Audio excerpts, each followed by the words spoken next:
Welcome back, everyone, to the Tom Colohue YouTube channel, where today we have something a little bit different for you.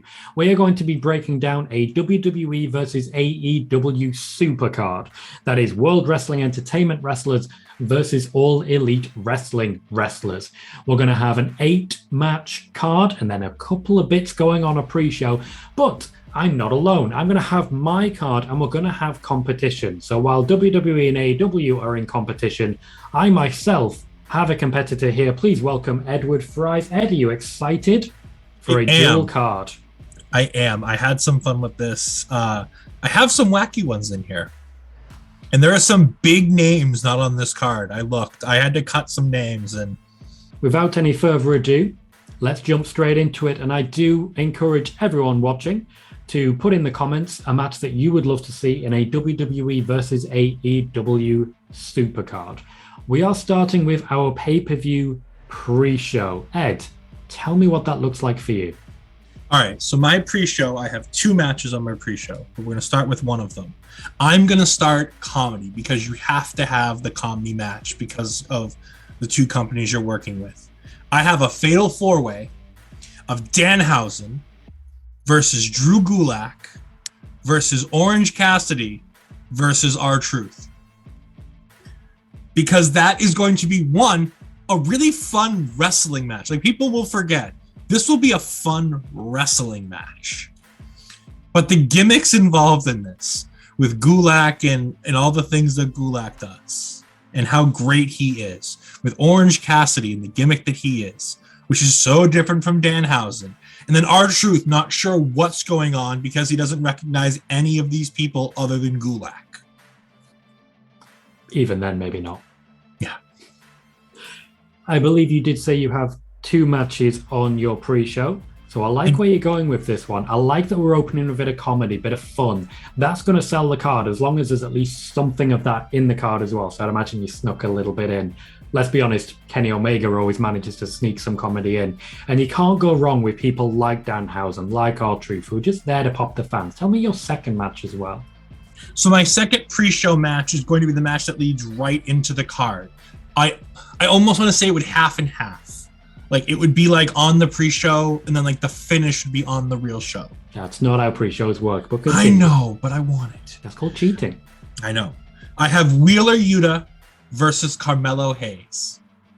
Okay. 2 up-and-coming young dudes who can be possibly the faces of each of their own companies in the future. Both are fan favorites. One's actually a heel and one's a face, so it actually works really well. But I couldn't not put these 2 on the card when I had this match written down. So I have Wheeler Yuta versus Carmelo Hayes. I really do feel you're setting out exactly how different our cards are going to be here. You're definitely going for the more NXT AEW style wrestling show, where I think I'm going more Raw SmackDown as we go in. That said, the combination is good there. You know you're going to get a great wrestling match. Plus, as you say, there's a face-heel dynamic. That's going to draw you in just as a wrestling fan. Even if you don't know these particular individuals, you know you're going to get quality. You know by the end of it, you're going to be invested. I only have 1 match on the pre-show. And I think it will sort of plant my flag very firmly for what my show is going to be about. My pre-show match will feature Chris Jericho, Kevin Owens, Sami Zayn, and MJF, a fatal 4-way. Can you imagine in the weeks beforehand, MJF, Kevin Owens, Chris Jericho, Sami Zayn, the history that these 4 men have interlocking. MJF, a bit of an outsider really here, breaking in. I just think you're going to get great wrestling, but also none of these men at any point during the match are going to shut their mouths. Yeah. I'm super excited for that match. I have MJF in a different match on this card, and it is opening my card, so I'm very excited to see what you think of mine. But that's a whole lot of fun. Jericho didn't make my list. He was on my short list of when I had 14 matches, but I had to make some cuts. I think that match is going to be really good. My Jericho opponent was Cody. So wait, Cody's dropped from the list as well? Yeah, I couldn't get Cody on the card. Some big names dropped. Okay, you've lent into it there with MJF in a different match. You said it would be opening your card, yeah? Yes. Go for it. Tell me who you've got. MJF, he needs somebody big. He needs somebody to put him over. He needs somebody to stamp him approval that this guy is the best in the world at what he's going to do. Who better than the ultimate opportunist? Edge versus MJF. Edge versus MJF as your Edge versus opening MJF match. as an opening match. Will this feature Edge's current faction? Yeah, why not? So Sure. you'll just go crazy with it. MJF there feels like the underdog to me. And that, He does, that's but- unusual for him. Yeah, but he also won't shut up, which would be fun because this new Edge won't talk as much. No, true. But like MJF just won't shut up. And he'll be like, you were out of this business. I shouldn't even have to face somebody like you. And he basically does similar to the Jericho storyline. And he just won't shut up. And he just wants to put an end to Edge. And you have a Damian Priest out there. Maybe you have a Rhea Ripley or a Tommaso Ciampa, depending on how that stable factors out. But even if it was just the two of them, just the amount of talking MJF would do, and then this, what would happen when he wins that match. I like how both of our MJF matches are very focused on the fact that this is a man who never shuts his mouth. That is a selling point that I feel everyone can get behind. My opening match also features Edge. However, it's again playing on a bit of history that they've had. It in many ways will actually feel like a WWE match more than a WWE versus AEW match, because I feel there's some unfinished business between Edge and Daniel Bryan. I needed Daniel Bryan on this card. I needed Edge on this card. He's really set the world alight recently. But I think the Edge faction against the Yes movement will just have a lot going for it. You could find ways to involve Moxley sort of as a ringside option. You could definitely find ways to involve William Regal here. I just feel there's a good dichotomy there to play off. Edge versus Daniel Bryan opens my show. What do you think, Ed?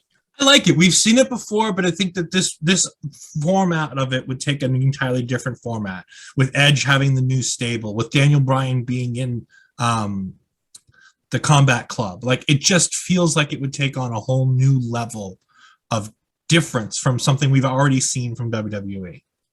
I'm really excited for that one. What's the next match looking like on your card? So this was the let's get everybody in the card that we could try to get into the card match. We have the Face of the Revolution Money in the Bank ladder match. Okay. Sammy Guevara, Right.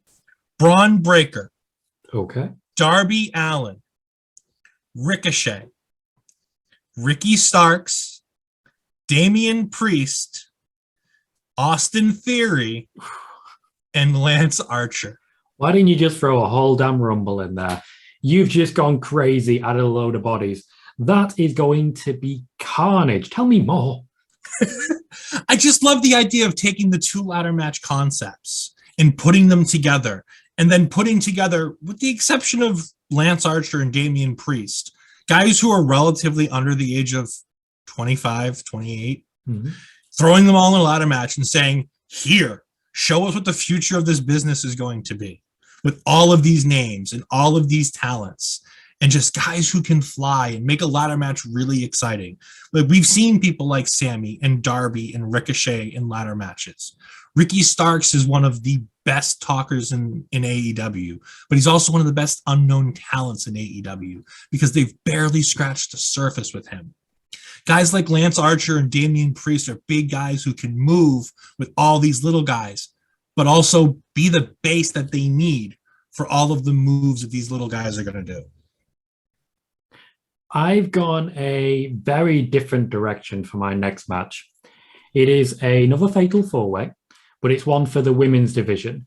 And what I've done is I've basically taken two existing feuds and just sort of smushed them together to go a little bit crazy. And really, this is to determine the big-time female player in both sides, the franchise, as it were. Thunder Rosa, Ronda Rousey, Brit Baker, and Charlotte Flair. So stick with me here. We've seen these women go to war. We've seen a lot of blood.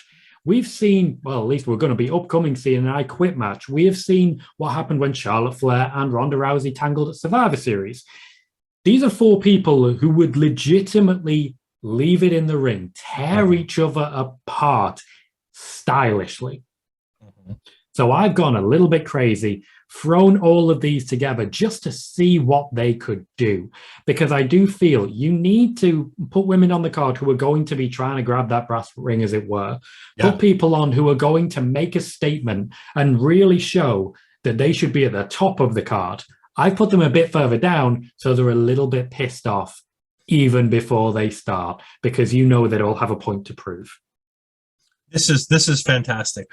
3 of those 4 women aren't on my card. Oh, did you forget Ronda?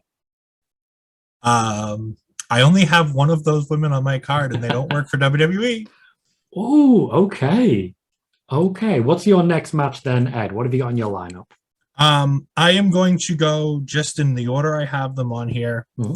We have the AEW World Champion Hangman Adam Page versus Walter.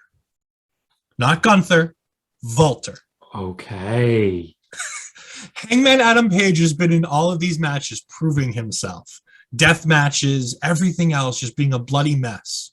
What better way for him to prove himself than in a match with a dude who's just going to beat the ever-living piss out of him? Once again, this shows how different our card is going to be. Firstly, it is literally someone who will destroy anyone he's put in front of. And Hangman Page, a man who sells that so perfectly, a man whose entire story in AEW has been a slow build, a beatdown, really having to reinvent and reprove himself again and again and again. I think that's a perfect opponent. Again, I've gone very sports entertainment. Kenny Omega and Adam Cole versus Randy Orton and John Cena. Okay. I've gone a little bit off the beaten path, a little bit insane, and I'm really focusing on this is the WWE guys versus the AEW guys. And yes, I put Adam Cole in there as the AEW guy because I just think that twists things ever so slightly. Now, I know John Cena and Randy Orton have very different styles. Randy Orton wrestling against Kenny Omega maybe isn't something people realize they wanted until you recognize, imagine what Kenny Omega will do to get out of that RKO. Because if Randy Orton jumps up high enough, you can flip that guy into a one-winged angel. Adam Cole in there with John Cena. 2 people who can deliver in such a range of ways. I'll put them together in a tag team just basically as a way of saying top guys indeed, because these are franchise players, or at least for a long time, they have been. Ed, your thoughts? I love this. This is great. I have, again, John Cena I didn't even think about because I was trying to go with as many current superstars as I could. 2 of the other 3 aren't on my card. Only one of these guys made the short list. I was tempted to go all the way to Brock Lesnar, but Brock Lesnar actually did not make my card for this one. There is a match later on. My penultimate match would have featured Brock Lesnar, but I went in a very different direction. Ed, where are you going next? So I'm going to go ahead and I'm going to give the ladies the spotlight here. They're going to get back-to-back matches here. So the first match I'm going to come out with, Sasha Banks versus Jade Cargill. I kept going back and forth of should it be Sasha or should it be Bianca? And at the end of the day, I think Sasha's the bigger name. I think Jade needs that veteran ring presence that Sasha can bring to make this match everything it can be. And Jade is the future of that women's division. Whether we like it or not, she's the future of that women's division. She still needs some work, but she's in the right direction. So I have Sasha versus Jade. I have a lot to say about that. Unfortunately, I may have to save what I'm going to say about that because there may be something involving Sasha Banks, Jade Cargill, and potentially other names later on in my own little production and pay-per-view. So I'm going to save most of what I was going to say. There's a few areas in which the names you've already named are coming up soon. So let's go straight to one of them. You mentioned Hangman Page versus Volta. I also have Hangman Page, but once again, we're showing how differently we thought about this because I have Hangman Page versus Cody Rhodes. For the franchise player, essentially the AEW champion facing the AEW defector, the guy who left, the guy who abandoned him and everyone else there. Yeah, I'm going full heel for Cody Rhodes in this. I'm going Cody Rhodes AEW character with the fans reacting in the same way. And I'm just going a little bit crazy. You know you'll get a great match. You know it's going to be absolute balls to the wall. And honestly, I think these two could actually tell a really good story based around the champion coming for the guy who never had a chance at the belt. That's the guy, well, was no longer allowed a chance at the belt. That's the story I'm trying to tell. I love it. I think it's great. I mean, Hangman and Cody will tear the house down. Cody being that uber dick who thinks he's the good guy. Just, chef's kiss. It's just, that would be great. That would be fantastic. This is just one of those that I feel the fans can really be tribal about. Right. They can really pick a side and hate everyone else. Every now and then, you got to let people hate. Yeah. Speaking of letting people hate, I don't think there's going to be any hate for this one. I have Bayley versus Brit Baker, DMD. Brit Baker thinks she's the best in the world, but like, it doesn't work with her being this heel if she doesn't have a face to bounce off of. And I thought about putting Sasha in that spot, or I thought about putting Bianca in that spot, but I wanted Bayley on the card. Yeah. And I kept thinking, and I'm like, what if we just turn Bayley babyface?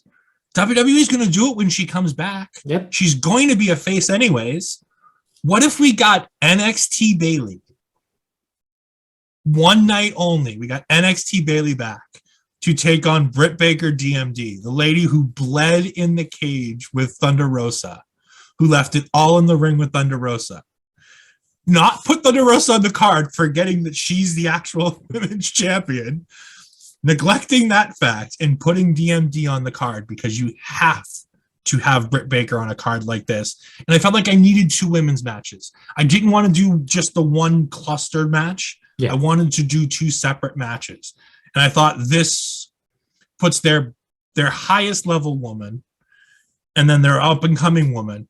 And then I took two of the four horsewomen that fit the bill for those spots. Makes perfect sense to me. I like what you're putting together there. I think you're absolutely right. If you were only going to have one of them, it would be Brit Baker. Baker is unquestionably the top woman in AEW and has been basically since it started. She, of course, appeared at the original press release and, press conference, and hasn't really stopped since. Also, I just love the idea of Bayley getting on this card because I've got to be honest, she didn't make mine. She did not make mine. Next up for me is a bit of a carnage match, much like you had your ladder match earlier on. Mm-hmm. I've gone a bit carnage as well, but I've gone tag team division. And for regular viewers of the stream, they'll already know what I'm going for with this one because I have mentioned it. We have the Usos versus the Young Bucks versus the New Day versus the Lucha Bros. I was tempted to go ladder, but I honestly don't feel they're going to need it because I'm just going no DQ and I'm letting them go crazy. I might even go tornado. Go nuts. Everyone go absolutely mental here. I want it to feel like the match where the Hardy Boys returned at WrestleMania. And you already had plenty of people involved, but it just went crazy in that moment. And I feel these four teams will deliver the absolute pinnacle of athleticism in every single individual. This is fantastic. I have the Young Bucks on a different place in the card. I have the New Day on a different place in the card. I had a tag match that I had to scrap because I needed to get numbers down. And it was a fatal four-way tag team match. And I kept it for a bigger match because it was another match I needed on my card. But this match just sounds like it's going to sing. Four of the greatest tag teams in the last 10 years, just going to the balls to the wall. I love it. What have you got next on your card then? Next on my card, we're building to the main events.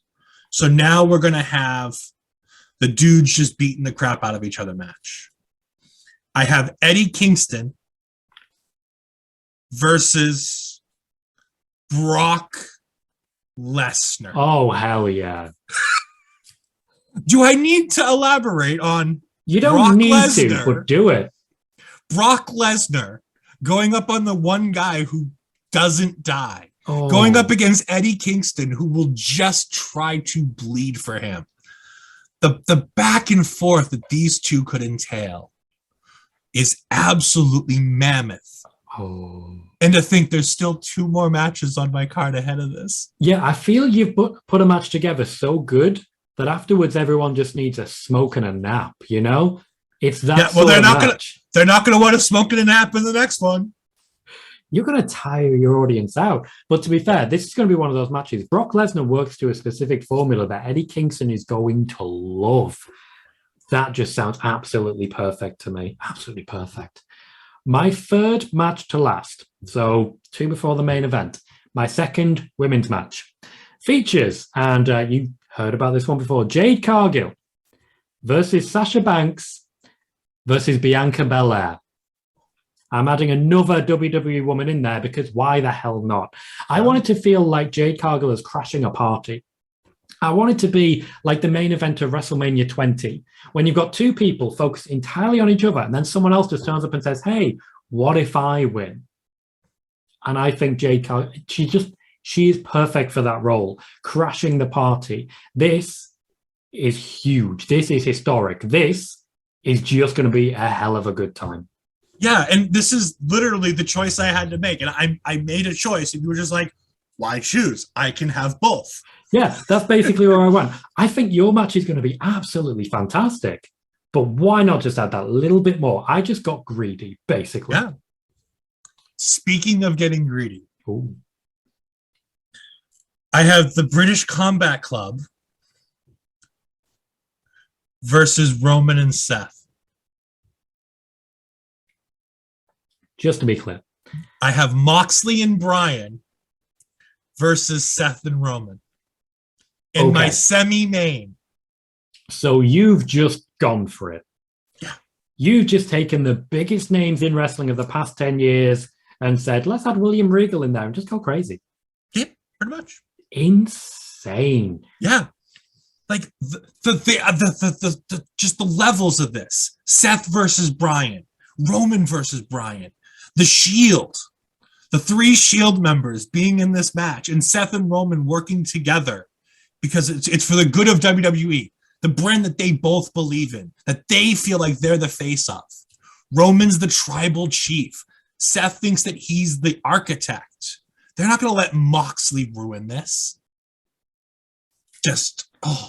I couldn't get that match out of my head. So I had to have it. The match, it kicked off the show.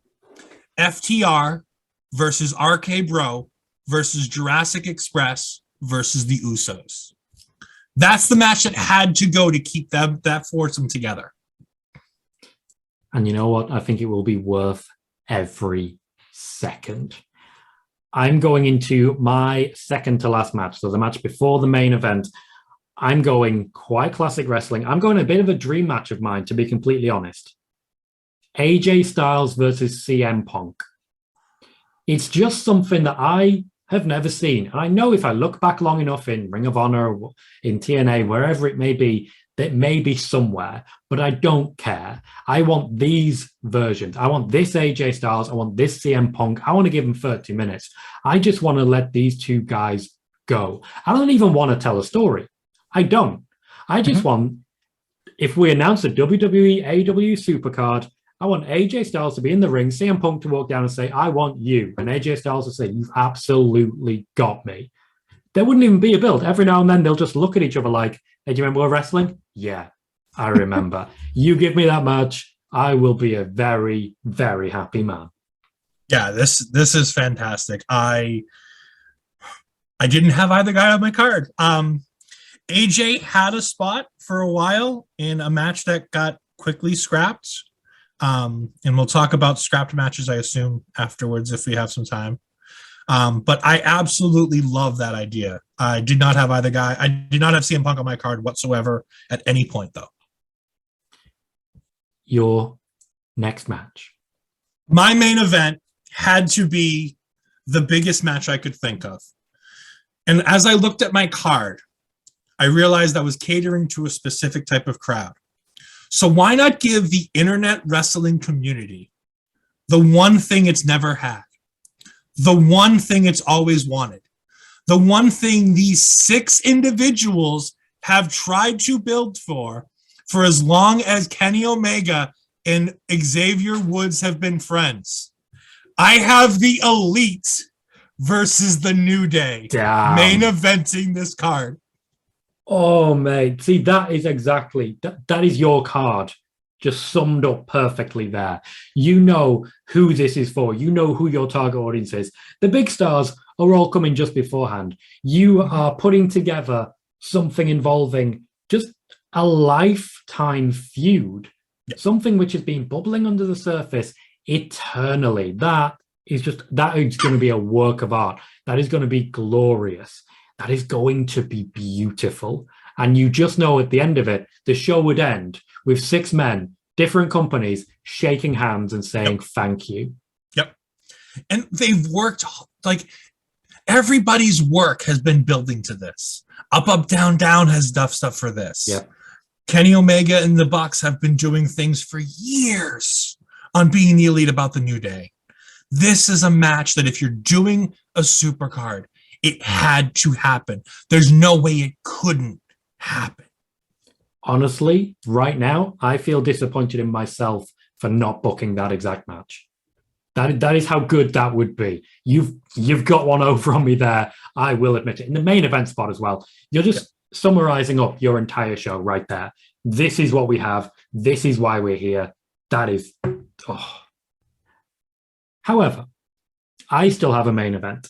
You do? And you may notice several names that have been missing, which are always going to be my main event. Because if there's one thing I believe in, is that what we have right now for certain individuals is characters greater than they have ever been. My main event is Jon Moxley versus Seth Rollins versus Roman Reigns. The build would be Moxley and Roman just coming to go to war. Meanwhile, Seth Rollins turning up and saying, hey, this is for WWE. This is for the company. Even though it's kind of not. And it's kind of personal. Give me a Shield triple threat with these 3 men. Not who we had. Not the Dean Ambrose, Roman just coming back from suspension, Seth just back from injury, not really finding himself as of yet. Give me these 3 and just let them go. Now, admittedly, my pay-per-view would end differently than yours because Roman's standing tall, as I'm sure you can see from that. But you're never going to get these 3 shaking hands. For you, you get an end of respect. A showing of respect between 2 teams and 2 companies. Mine ends in a showing of disrespect. A showing of this fight is just beginning. Oh, I love it though. I contemplated for a long time the Shield triple threat because it's there. It is there. But I was like, I can add Bryan. I don't lose anything. And I get that tag match in my semi-main. And that's where I came to on that one. It's just like, plus the Shield triple threat, it still feels like a WrestleMania. Like this card doesn't even feel big enough. Like it feels like that needs to be a WrestleMania main event. Like it does. That match, if it ever happens in the way it's supposed to happen, it feels like a Mania main event. Hey, call it WrestleMania level pay-per-view. We can just do it in Saudi Arabia. Yeah, no, I agree. I think it's fantastic. Like I said, I booked that match essentially as a tag. So there's no way I can hate on that. No. Right. To quickly recap, Ed, do you want to run through your card start to finish for me? So opening the card, we have Danhausen versus Gulak versus Orange Cassidy versus R-Truth. We then had Wheeler Yuta versus Carmelo Hayes, and that was my pre-show. Then on my card, we have MJF versus Edge. We have the face of the Revolution Money in the Bank ladder match with Sammy Guevara, Darby Allin, Ricky Starks, Lance Archer, Braun Breaker, Ricochet, Damian Priest, and Austin Theory. We then move to Hangman versus Walter. We then move to Sasha and Jade and Bayley and Britt Baker. We then get the heavy match of Kingston versus Brock Lesnar. Then we move to the British Combat Club versus Roman and Seth. And we main event with the OG Elite versus the New Day. My card plays out with a pre-show match of MJF versus Kevin Owens versus Chris Jericho versus Sami Zayn. It opens with Edge versus Daniel Bryan, goes into Ronda Rousey versus Charlotte Flair versus Britt Baker versus Thunder Rosa. Follows up with a tag match, Randy Orton and John Cena versus Kenny Omega and Adam Cole. We have the franchise match, Cody Rhodes versus Hangman Page, champion versus Defector. We go tag team crazy, Lucha Bros versus the Usos versus the New Day versus the Young Bucks. We follow up with Jade versus Sasha Banks versus Bianca Belair, leading into, just before the main event, AJ Styles versus CM Punk, before closing with a Shield triple threat, Roman Reigns versus Seth Rollins versus Jon Moxley. We are going to be taking this to social media to ask you what you think is a better card, to get some votes on that. We may be pulling out a few clips for that as well. And certainly, if you're watching this on YouTube, jump in the comments. Let us know what you think was good, what you think was not good, and what you would do better. Plus, leave a like and subscribe to the channel.